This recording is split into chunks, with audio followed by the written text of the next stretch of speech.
Hey guys, Brad here with Custom Offsets. We got another rough country lift here for you. This is a 7-inch knuckle kit. This one's going to be for the 2014 and up GM half-ton trucks, so the 1500s, Sierras and Silverados.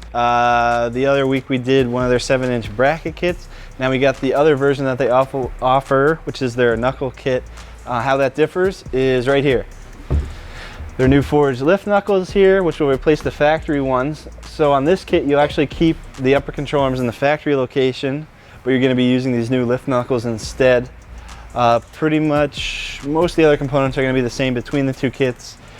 This kit is the one optioned with the Rough Country N2O front lift struts. So there's going to be no spacer in the front for the lift, simply going to be the struts which will provide the lift. Same lower control arm drop cross members here.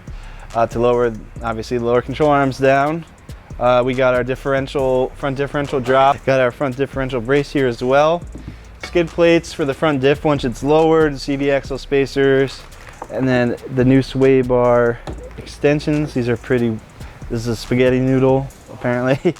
I don't know, this is weird. I've never seen this one. See how it goes.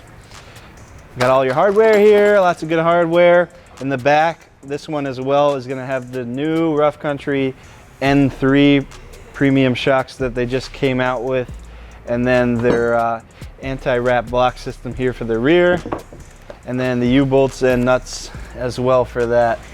This one's going to be going on a 16 Silverado here, so we're going to go ahead and get working on this one. Peace.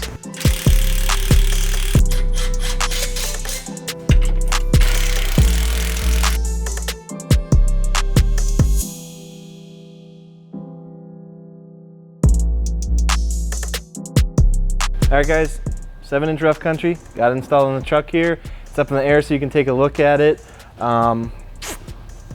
Like we mentioned before, this is a knuckle kit. This is the newer style of doing lift kits as compared to what Rough Country actually also offers is their bracket kit, which is kind of an older school way of doing it, but a lot of people like them because when you do a knuckle kit like this, yes, it comes with this new forged knuckle, which is gonna correct your upper control arm ball joint angles here.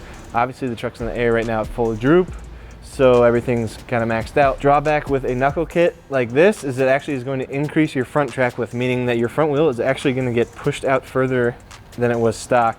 I believe on this particular kit, it pushes out about 1.75 inches more than factory. So a lot of people don't like that, and that's why they go with a bracket kit. Otherwise, pretty much GM trucks, older GM trucks at least, you know, the older body style stuff and the 99 to 06, that kind of body style torsion bar trucks, they all had front track width which was wider than the rear. So it's nothing unsafe or uncommon, it's just some people just don't like the look of it for aesthetic reasons. But yeah, that's just something to note. Knuckle kits are a lot easier and usually cheaper to install than the bracket kits because there's less parts and less labor involved. But this one's got the replacement strut here. This is Rough Country's N2O lift strut. So as you can see, no spacers on the top here, full strut lift. And then some of the other components are gonna be the front differential drops, as you can see here. Drop the front diff down, which are gonna alleviate the CV axle angles. CV axle spacers, because like I said, track width is gonna be increased, so you need the spacers. So the spaghetti string sway bar end links here are gonna be specific to the stamped steel arm trucks. Once again, remember 2014 and up GM half-ton trucks have 3 different control arm styles, and you need to buy the right lift kit accordingly. So your cast steel and aluminum trucks are going to have a different end link bracket. These are just the ones that work with the stamped steel, no big deal. Lower control arm drop cross members, of course. And then as you can see here, there's another differential brace that ties into the lower control arm drop cross members. You got the new skid plate here to protect everything once it's lowered down. So you got the new sway bar end links here, and then they also dropped the sway bar down too as well to help with the angle on that. Pretty much everything up front there. And then in the back, nice and simple, just like always. This one's gonna be the new N3 series Rough Country shock. This is a brand new shock design that they came out with, and it's supposed to be the best one yet. So let's see. We'll see how it goes. So far, it's been good for us, but I mean, we haven't really seen too many miles on them yet. So the back lift is accomplished here with Rough Country's anti-wrap blocks, which they pretty much use on everything now.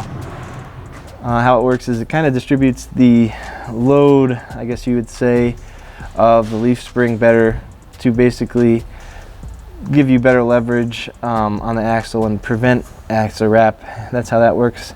Also, they give you the new U-bolts, nuts, everything else you need. And one other thing in the back you got to do is the brake line bracket. You got to basically remove the brake line bracket from the factory location, and then Rough Country gives you a little spacer here, just so you know you're not pulling out your brake lines here. And once again, remember the truck is up in the air at full droop. This is just a vent hose here, so everything looks tight, but really it's not. And once it's loaded up, you'll be good to go. Another part of the brake line relocation is you got to play with the e-brake cables here and move them around. They give you this little drop here. It's simply built in place of where the factory one went on the frame, drops it down a little bit, and then I believe you also move the lower e-brake cable from the factory location down here, and everything works pretty kosher with that. So that pretty much is everything in the back of the truck, and that's about it for the Rough Country 7-inch knuckle kit.